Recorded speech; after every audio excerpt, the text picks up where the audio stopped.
এই মুর্শিদ কেবলার দয়া শত শত আলেম হাজির, কারো থেকে কারো যোগ্যতা কম না। অন্যান্য দরবারে বহু পীর মাশায়েখের দরবারে আমরা দেখি অন্যান্য দরবারের আলেমদেরকে ওয়াইজিনদেরকে দাওয়াত করে নেওয়া হয়, আমরা যাই আলোচনা করার জন্য।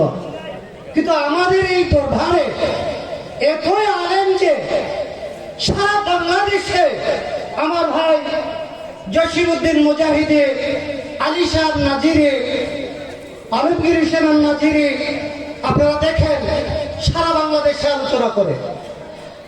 আমি মোলাখাস কথা সেটি বলবো, যখন আমাদের সকলের শিরতাজ, আমাদের ভবিষ্যতের কান্ডারি ভাইজান কিবলাউ কাবা যখন স্টেজে দুপুর বেলা কথা বলেন, আমি নীরবতার সাথে তিনি কথাটা মনোযোগের সাথে শুনেছি।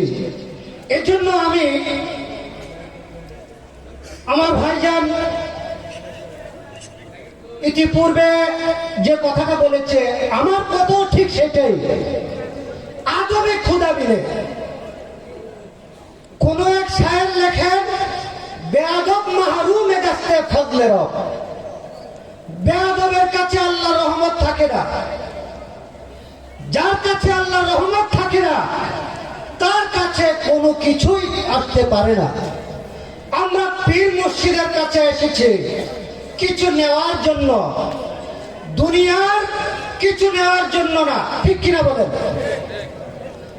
দুনিয়ার ধন দৌলত, টাকা পয়সা, অর্থকরীর লোভ আমার মুর্শিদ কেবলার মধ্যে নেই। যদি থাকতো কোটি কোটি টাকা পৈতৃক সম্পদ ছেড়ে তিনি ভিখারি নিয়ে জীবন যাপন করে। সাহাবায়ে কেরামদের জীবন, 2,24,000 নবী রাসূলগণের জীবন, কোরআন হাদিস তালাশ করলে পাবেন। ঠিক তেমনি আপনি যখন হাদিয়া দেন, তিনি জিজ্ঞাসা করে বাজিয়ে হাদিয়া কি কাকে দিয়েছেন? এটা কি মাদ্রাসায় দিয়েছেন না অন্য কাউকে দিয়েছেন? আমি বাংলাদেশের বহু জায়গায় বহু পীরের দরবার, এমনকি আমার গ্রামেও আছে, এই কথা বলতে শুনি না। বাপে বয়া থাকে একখানে চেয়ার লয়া, ফুটে বয়া থাকে আর একখানে চেয়ার লয়া, আর এমন মাহফিল আইলে পীর সাহেবের ওয়াইফও ফিরানি হয়ে থাকা, উনি মহিলাদের থেকে দান গ্রহণ করে, এরকম আছে কিনা বলেন? আমাদের দরবার কি এরকম? আমাদের দরবার এরকম না। আমার ভাই, আমার ভাইজান কিবলা বলেছেন, আপনারা এত টাকা করি খরচ করিয়া, শরীরের ঘাম জড়াইয়া, ব্যবসা বাণিজ্য চাকরি নকরি বন্ধ করে এখানে আসছেন। বাবা আসছেন তো আসছেন, কিছু নেওয়া দেওয়ার চেষ্টা করেন। তিনি এমন একজন আল্লাহর ওলি, কোরআন শরীফে আয়াতে কারিমা নাযিল করেছেন আল্লাহ, বিসমিল্লাহির রহমানির রহিম, ওয়া মা কানা লিবাশারিন আন ইউকাল্লিমাল্লাহু ইল্লা ওয়াহিয়ান আও মিন ওয়ারাইহিম হিজাব। আমার আল্লাহ দুই ভাবে কথা বলে। কয় ভাবে? কোরআন শরীফের আয়াতে কারিমা আমার আল্লাহ দুই ভাবে কথা বলে। এই জগতের মানুষ, আমি দুই ভাবে কথা বলি। একভাবে কথা বলি জিবরাইলের মাধ্যমে নবী রাসূলগণের কাছে ওহী প্রেরণ করে কথা বলি। আরেকভাবে কথা বলি পর্দার আড়াল থেকে।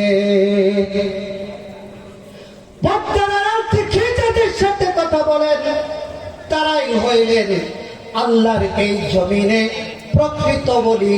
তাদের কাছে ইলহাম আসে, ইলহাম আসার সঙ্গে সঙ্গে আল্লাহ বলিরা সবকিছুই অবগত হয়ে যায়। দুঃখের বিষয় বাবা ভাইরা আমার, আমরা হুজুর কেবলার সাথে মন ভরে আগ্রহ নিয়ে যায়। ও বাবা ভাইরা, আমাদের দেখা করার যাওয়া আসার মধ্যে যদি কোনো বেয়াদবি হয়ে যায়, এটা আল্লাহ মাফ করবে না, ঠিক কিনা?